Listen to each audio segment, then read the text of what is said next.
Hello, good morning, and welcome back to Ruud Talk. We're at episode 5 this year, together with Barbara.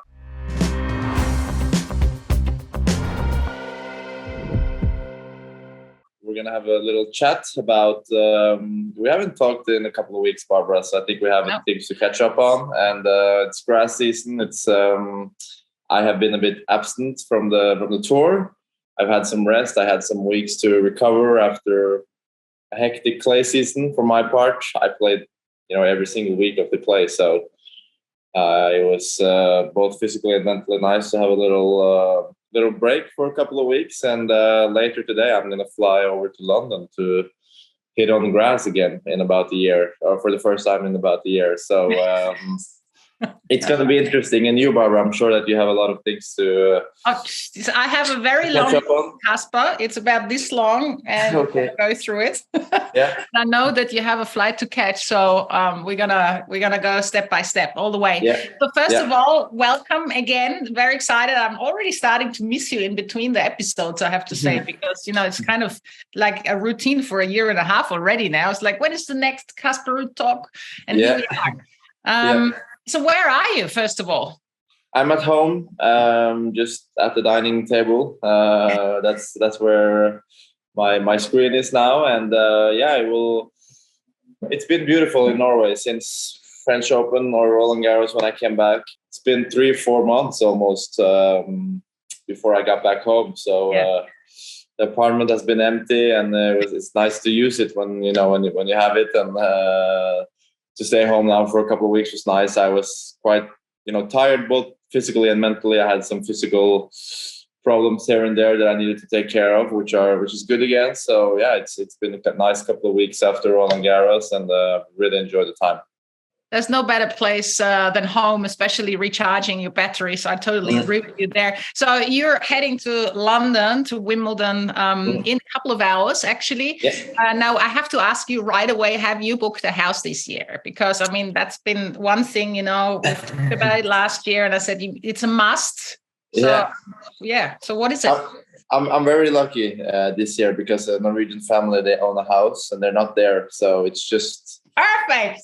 300-400 meters away from the club, so they let me borrow it for free. So that's golden to have a nice Norwegian family to invite me. So I'm very happy, and I hope that can be maybe one reason to some more success this year if I can on at Wimbledon. But it's nice. I think actually I had another Norwegian family that lives there that I used to stay with during the juniors, but when it was only me and my coach, it was easier. But now we're a big team, so it's not easy to find space for everyone kind of when you're visiting someone. But here we got to borrow the whole house, so we're all covered this year. Before we start talking about Wimbledon, let's go back to the French Open again, where you've reached the finals now. A couple of weeks ago, it all happened.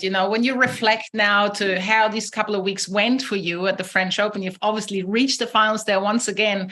How would you sum it up? Well, just a bit stressful in the beginning, but also quite fun. A couple of days before I started, I got like a bad kind of block in my neck. Actually, I had to cancel one of my practices, and neck is no fun because you feel like you're very limited in your movement and you feel like you can't hit, the right shot. So luckily I got that fixed pretty quickly. But, going into the first match, I was still a little kind of bothered. But, with restricted. Restricted. And sometimes you just have to take a painkiller, and with adrenaline, things kind of forget about stuff. But I was a bit worried in the beginning, but I got through the first match, and since then it got better, luckily. So these are things that you don't really want to talk about in the media, because then it will be a big headline and people will start to wonder, oh, is he healthy, blah, blah, blah. So certain things we keep to ourselves, but it's easy for me to talk about now after the tournament because it's no longer. So, but after that, I was also a bit stressed because first time I'm going to try to defend a big result in the Grand Slam, and points are obviously important in this game. You want to try to keep your ranking. It's important for a lot of things and a lot of reasons. So I knew that I needed a good run. And, coming into the tournament, I hadn't played necessarily great or hadn't done really, really well, except for maybe Rome. So I was a bit nervous and a bit stressed kind of to not, lose early again. So, yeah, I was just very happy to get through like each match. I think in Grand Slams, each match, if you take it like the way they're supposed to, each match they kind of live their own story. It's long matches no matter what happens, unless you win very, very easy in straight sets. It's going to be a long match, and you need to be physically and mentally ready, and kind of go into this mode where like, okay, match day, hopefully you win. Next day, rest day. Next day, we're back to match day, but you do all the right things in between. So it's fun to play Grand Slams, and it's obviously fun to do well, because that's where you want to do well. But it's also tough for the body and both the mind and the body. But this year was just fantastic, and I think maybe even more than last year in a way, because I kind of proved myself that what happened last year was not a coincidence, or no kind of one-hit wonder, that I'm able to do it again. And I think for the future as well, that's going to be maybe important for my competitors to show that this guy is doing well here in Roland-Garros. He's going to be a threat because he's reached the final there 2 times in a row. So let's talk about the finals. Yeah. Against Novak. I mean, you had him there in the first set. Your tactic was phenomenal. You tried to hit those higher balls on his backhand. But one thing, I guess, is to know how to play against him, to have a tactic. But then another thing, to play it over the course of 5 sets, I guess, against him. He's relentless, isn't he? Yes, I think there were 2 moments in that first set that kind of went against me, or went not in my favor, to put it this way. That was a pity. I was up a break, obviously, and then I had 4-2, and there was this really long rally where, unfortunately, I ended up missing an overhead, and that was break point for him to break back. That was tough to kind of accept. I had a couple of easy shots that I wasn't able to put away, but that's Novak. He reads the game so well, and he gets that extra ball back that can be the difference sometimes. And then I think also I was up 5-4, and I had kind of the wind with me on that side a little bit, and I was love 30 in his serve, and I had the rally in play, and I think I hit a pretty heavy forehand cross court down to his forehand, and then seemed to me that he hit it maybe a little bit late, and then got a bit fortunate because he hit it down the line and he hit the let and went over. So I think if that kind of stays in the net, that's love 40. That's 3 set points, and things can change. I can maybe get the first set, but instead he's 15-30, and then he hits another good serve, I think he was, and then he's back in the game. So I think those kind of 2 points or moments were moments that he got in his favor, and maybe the let court was a bit fortunate, but that's tennis. It's a long match. So I don't think that was the key to winning or losing the whole match, but I think the first set, if I had won that, could be maybe a little different story, but it's okay. I mean, I know that I gave it my all, and I'm proud of what I did during the whole Roland-Garros, and of course I wish I could have won, but playing a guy who's chasing the record for most ever Grand Slams, so he's not going to just give it to me. He's going to give his best. His motivation is going to be high, probably some of the highest motivation he's ever played with in a match. So I knew that, but he showed why he's the best. Yeah, that's incredible. But also the credit to you. I mean, it wouldn't have been easy to come up, defending a final, not having played great tennis before, not feeling the ball, and to reach that stage is phenomenal. But now, so you've played against one final against Novak, and last year you played against Rafa. Where do you feel the big difference, and who would you prefer to play in a final now, if you would if you would rewind, or if you could look in the future? Is it easier to play against one or the other, or not at all, or what's the difference between playing the 2 of them? Well, I've never beaten any of them, so I think it's tough to say, but Rafa on clay at Roland-Garros, I think he has kind of the most dominant record ever in tennis at that place, so hard to argue against him, and it was kind of closer for me this year with Novak than with Rafa, but that's also maybe because I've become a better player. That's at least what I feel like, and I've have more experience maybe than I had last year. But they're both so great. I mean, I think we just have to admire Rafa on clay and Novak on hard court, and how Novak has played also on grass. The last years and won. I think he's at 4 or 5 straight Wimbledons now. So yeah, he's a complete player. He can play well on all surfaces, and yeah, it's tough no matter who you play. I mean, either or, it's not going to make a big difference. But maybe specifically at Roland-Garros, it's hard to argue against Rafa. But in many of the other Grand Slams, I think Novak has some of the best records there is. So 3 finals for you. I mean, pretty much, very close together. Does that make you proud, or do you feel like, come on, I mean, when am I going to finally win my first Grand Slam title? How do you view it? And for example, in Norway as well, how do people view it, the press there or anything like that? Do you feel pressured, or do they go like, wow, this is incredible, which I think it is, what you've achieved? I don't think that there's too much more I need to kind of prove that I am this good or that good or not good or whatever, because I reached 3 finals now. And I think that gives me motivation, obviously, to try to win one. And of course, it stings to lose in the finals. But, what would you rather have, losing 3 second rounds rather than losing 3 finals? I mean, it's an easy choice for me. I think I'm very proud of what I've done. And I think,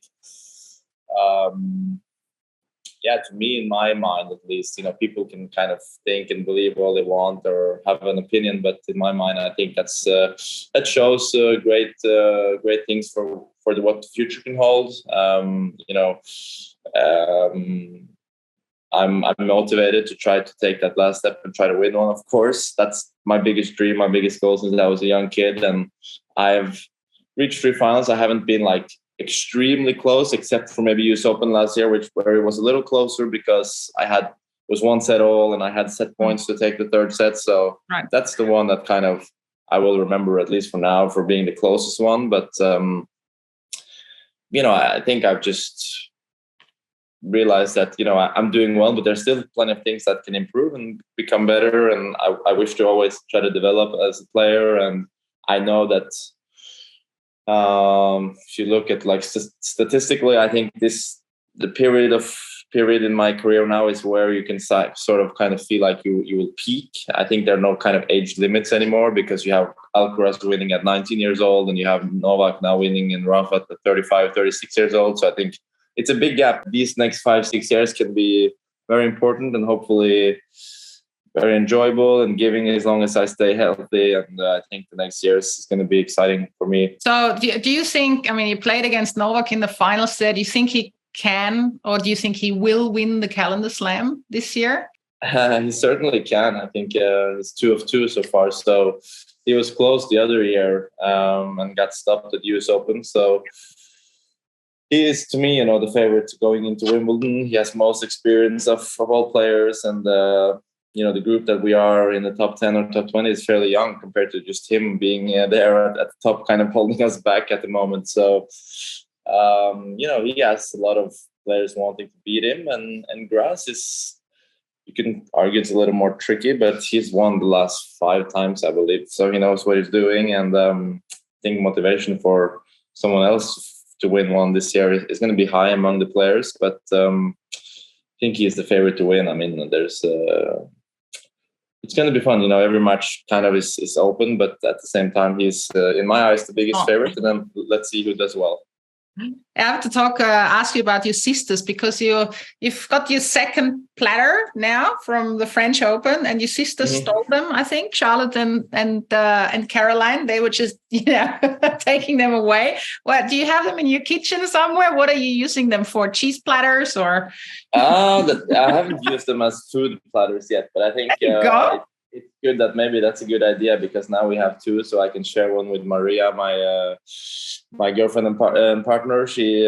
We can have one each now, so to eat off, I guess. But I don't think I'm gonna it feels a bit disrespectful to kind of eat off a nice silver platter. So it stays up on. We have this room with a TV and a couple of bookshelves where they have a nice place. So let's see if we can find maybe a cooler place, but I think that's a nice place. So after the French Open, now it was time for you to relax, and we have seen pictures of you I have never seen before. You were going nuts. You went a couple of times to Sweden to watch your favorite band. Tell us more about it. Yeah, I mean, it was just time for me to kind of live and do exactly what I wanted, outside of the tennis world. And was just, the nicest feeling was going to bed knowing that tomorrow, I don't have a match to worry about. I don't have an opponent to analyze. I don't have to eat this or that or blah, blah, blah. No planning. I just do whatever I want. I did practice and do workouts, around every second day, or a couple, let's say 2 days on and 1 day off or 2 days off. So a bit back and forth to keep the body going and play a little bit, of course. But I went to Sweden, watched the Weeknd. I think I did have tickets also in Oslo, and he was going to come there 2 days after. But we just had the weekend off, and I said, let's go watch. And it was amazing. I think he's if you have been following me for the last years, you know that I'm like a really big fan of his, and I think he's just incredible. I've been listening to his music and kind of following his career since, when I was quite young, honestly, 2014, around there. I came across a couple of his songs through a friend, and I just really fell in love with the music and his voice, and it was just kind of very soothing. And from there, he has kind of grown to be a worldwide superstar, and I think at the moment maybe the biggest artist there is. So it was just really fun, and he delivered so well on the performance. I came out of the show and I told Maria, because she came with me, that is some performance. And she told me, like, that's true, but you're forgetting that you sometimes yourself, when you play Grand Slam finals, it's the same. I mean, it's a performance. And when the show is over, people kind of gather and they talk about it, and they kind of have that same feeling. So it's hard for me to kind of imagine that, but it was nice to be in the stands for once and just watch and enjoy. And I had a great time. And I've been playing golf, and went to the other concert in Oslo, and he came a couple of days later. And So you went twice actually to watch him. Went twice to the show. And the thing is he has a show or two shows in the first weekend of Wimbledon. So my motivation to do well is actually quite high, so I can catch a third show. Did you meet him at all? Did you meet the band? No, I didn't. I actually, I've been talking a bit to some of his crew and his manager and producing manager and stuff, because they follow a bit of tennis, I believe. So I did hang out a little bit with them and go backstage. But I know what it's like to get ready for a performance, and I know that typically these guys don't want to maybe meet someone before a show because they're focused. Well, it's different as a tennis player. I think it's very different than an artist. I mean, he can't lose, really. He can just... No, but I think depending on how serious you take each performance of yours, I think he also kind of goes into a zone where he needs to warm up, he needs to eat, he needs to do his stuff. So I didn't meet him, and that's totally fine. I think hopefully one day I can. One day. So it's not it's no stress, but I did get a record, an LP record that I have get signed through his friend. So I got a very nice signature of his first LP record. So I'm gonna maybe frame it and hang it on the wall. And you've got the jacket I saw. I have a couple of jackets of his merchandise, and I'm a big fan. So clearly, yes, I'm a big fan, and I know all his songs, so I can sing along to every song that he performs. So it's really fun. I love it. That's, we've been doing this talk for a year and a half, and this is the first time we talk about that. So there's always something new I find out about you. Okay, so you've been to concerts, you played a lot of golf. Obviously, you also played with some kids tennis. How was that? I mean, how much did you want to do that as well? No, it was fun. I mean, I hosted this junior event in February when I was home for those weeks after Australian Open, and we tried to do something special for the kids. It was 256 kids in total, so it was very, very chaotic and hectic in the beginning. And I wanted to kind of do something extra. Everyone got a goodie bag with some things, a couple of some salmon. And no, not salmon, but they got like a bandana from Yonex. Yeah. They got a couple of things from, Vitamin Well, which is also a sponsor, and all these things. So we kind of put together a good little goodie bag. And then I think all the finalists, they got a former shirt of mine from a previous collection, and all the winners, they got to play with me for 1 hour. So that was the prize to win the tournament. So just an hour of practice, and that's what we did. When I was home, it was finally time for me to do it because I didn't have time before. So that was nice. It's nice to see. I remember when I was at that age, it was always fun to either just see from outside one of the better Norwegian players playing, and it gave me a lot of motivation when I was young. So hopefully I could kind of give that on and pass that on to the young kids. And they're just about to play the national championships, which started this week. So it was nice to kind of give them a little boost before getting into the tournament. Should we start talking about Wimbledon? Mm-hmm. Yeah. Alrighty. Where is the expectation level since you haven't hit one ball on grass court yet? No, I mean, the thing is, people probably think that I don't take it very seriously, but I actually do. I do want to do well. It's just you kind of have to prioritize a bit here and there with the scheduling, because after Wimbledon it's pretty hectic as well. So, and it's a long summer. I have a lot to try to defend during the summer. Finals, obviously, at the US Open at the end of the American swing or the US swing, and I was chosen to play the Laver Cup, so it's going to be back to the States and then going to Asia for many weeks. So it's going to be a long, hectic, late summer and fall. So I kind of just saw the schedule that this is the only time where I will have time to kind of just relax. And as I've played every week on clay as well, I think I need it, and my body kind of tells me that I need it. So yeah, but Wimbledon is obviously so big. It's every time you come there, it's so like such an incredible feeling, and it feels like royal in a way and historic. So obviously, I want to try to perform well. Last year, there were no points on the line, so I kind of was hard to feel maybe that much motivation for me, because I don't consider myself a favorite to win. So unless you kind of do that, I felt a bit like it's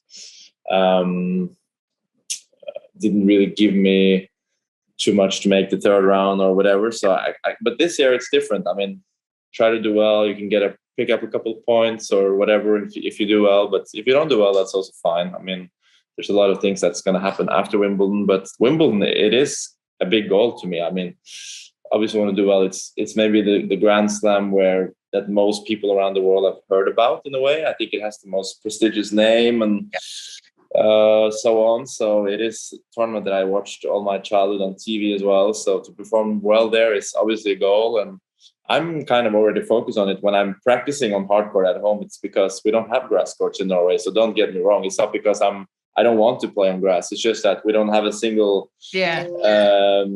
real grass court. So I mean, it's just tough for me, and I'm going to go and play there from today, and I'm going to take every practice seriously and try to find my feeling and see if I can play well.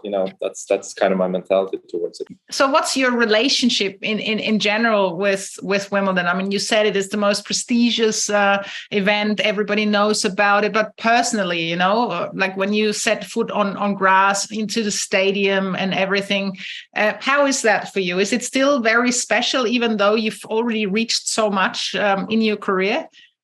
Yes, it is. I mean, just going into the main entrance, All England Lawn Tennis and Croquet Club, I believe it's called. So it's really special. All this kind of nice wood and nice material that they have brought in, which just kind of brings an extra special feeling to it. And yeah, stepping onto the courts, it almost feels like you're ruining the courts when you play on them. So it feels a bit bad in the beginning, but not bad in the way that they're not good, but it just feels like, I'm ruining the courts that they made for 1 year. So it feels a bit disrespectful sometimes, but it's nice. It's an honor to play. And especially during the first days of the tournament, the grass is so perfect and it's so clean and it's so just green and beautiful. So, I mean, you won't find any better grass courts in the world, that's for sure. And I think the game is different. The ball bounces lower. You come more to the net. There are more kind of slides involved, and Yeah, drop shots. It brings different kind of factor to the game, and I think that's fun. That's kind of why I like it. Obviously my personal favorite is maybe to play on clay, but we don't have to play for clay the whole year. I mean, it's nice to break up with different things, and grass is where players have spent less time on in their life. So it's a little bit like not bingo, but kind of who knows who's going to do well. It comes and goes a little, and there's always a couple of surprises during Wimbledon. It's fun. There certainly is. I mean, it's maybe less surprises than it used to be 25 years ago, because the grass, when your dad played, it was so different. Like you couldn't have a rally on the board. And I feel like when I watch you, you got a big serve, you got a big forehand, you should be fine on grass. You just have to believe in it, as well. Yeah, maybe if I get my head around and forehand going, then I think you need to move well. I mean, it's tricky movements. You are. You just have to be careful with how you step, and you can slip and maybe twist something, so you don't want to do that. So you're a bit extra careful. So I'm gonna try to spend these next days well, and I'm already, itching in my eyes because I'm actually allergic to grass. So I'm going to have to start taking some allergy pills again. So I think I was late night at the golf course yesterday. So I'm already feeling it this morning. So I'm going to have to pop a few allergy pills. And I didn't know that. Oh my God, that's crazy. Yeah. So when you play a round of golf, you have to take some pills before? I don't love taking pills. So when I'm in the practice, make you tired. Yeah, I know you can get a bit sleepy. So I actually take them during the night, but I didn't do it last night because I don't know. I just, during a tournament, if I have to be, focused or whatever, to me, it's pollen and grass and trees. So it's kind of the whole thing. So a couple of places where I feel it more in the air. So yeah, especially in Rome, actually, where they have these trees all around. That's very, very tough. Are you going to play in doubles? Because you played doubles. Yes. Yeah, I am. I think if there's one Grand Slam to play doubles, to me at least, it's Wimbledon, because it's fun. It's different. It makes me kind of, if I do well in singles, it's nice to get some practice with returns and volleys and stuff. And I'm going to play with the same player I played with last year, William Blumberg. He's an American friend. He's the same age as me, and we've known each other since junior. So it's fun. He's become a good friend of mine on tour, and we like spending time together. So it's going to be fun. That's certainly going to be fun. What about the return of Nick Kyrgios, Andy Murray? They're both not going to be seeded at all. So that could be a bit of a nightmare for if you draw one of them in the first round, right? Yeah, that's a tough first round. I think Andy's been playing great on grass. He won a couple of tournaments in a row, and he's ready. He always brings his kind of best and most energy to Wimbledon, it seems like. He always plays with good intensity nonetheless, but Wimbledon, I believe, is extra special for him. And then Kyrgios, let's see how he plays. I think he's been pulling out of a couple of events. He barely played.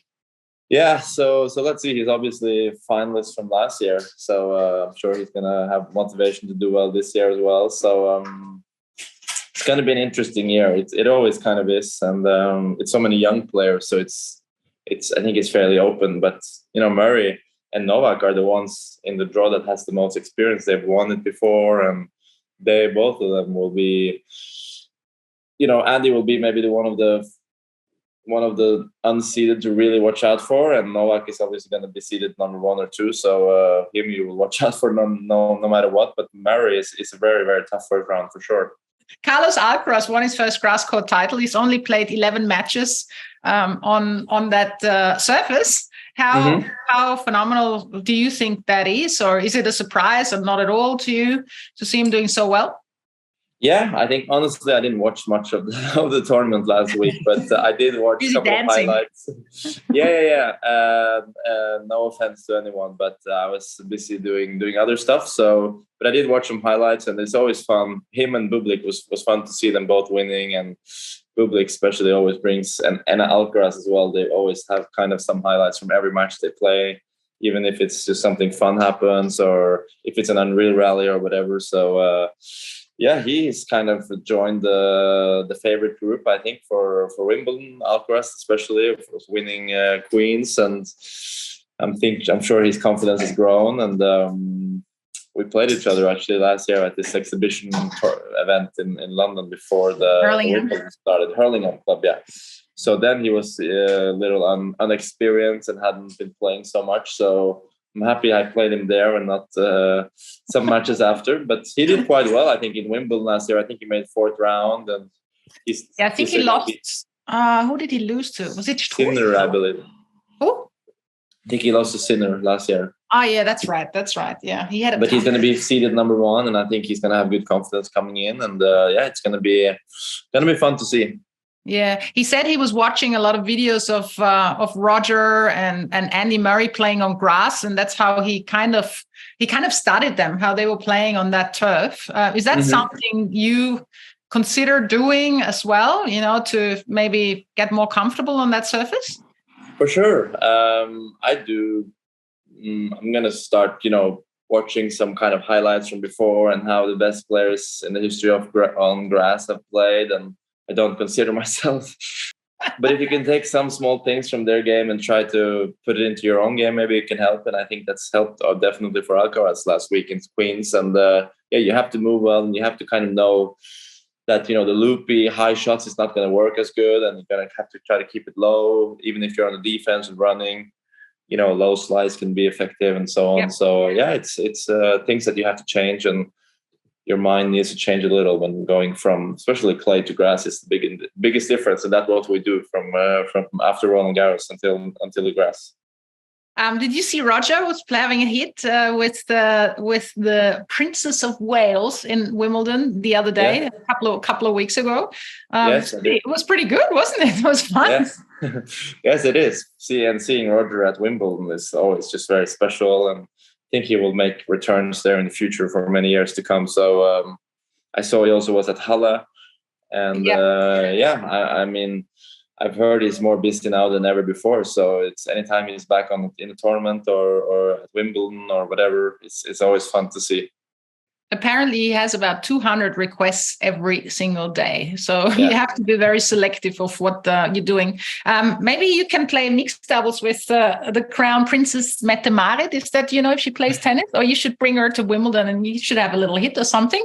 Play any tennis, I don't know if they play tennis, but they're also pretty busy during the week. So they have enough things to deal with. But I was actually very honored. I was invited to their 50th birthday here and during the summer, but unfortunately, I'm in New York and I couldn't attend. So it was during that week. So I wish I could, but it was nice to get the invitation. We have one quick Wimbledon quiz. It's only one question, and then I'm gonna let you go before your eye pops out. Yeah. So the question is, what was your father's best result in Wimbledon? First round 5 times in a row. I think he lost first round 5 times. We never won in the Ruud family match until I won my first round last year. So that was big for the family. Do you know he won 1 set against someone? Do you know who that was? Could it be against Krajicek or no? No, it was against Cédric Pioline. Oh, okay. Apparently, so one said. So you've already done better than your dad. Yeah. All right, Casper, I'm going to let you go. Next time, you probably have to give Roger a call because you have his phone number that he's going to join us in this Ruud Talk. You better get it quickly because of the 200 requests a day. Yeah. So I'm putting you on the spot here. Okay, I will try my best. All right. Well, thanks, Casper. I'll see you. I guess I'll see you there then, and hope this eye is gonna get better. It's horrible, that feeling, isn't it? When you start, oh God, it's horrible. Well, see you there, and thanks for now. And have a safe trip. Thank you. Thank you so much. See you next time. Bye. Bye-bye. Hi, I'm John McEnroe, and welcome to Eurosport Tennis on YouTube. Click here to subscribe to Eurosport Tennis.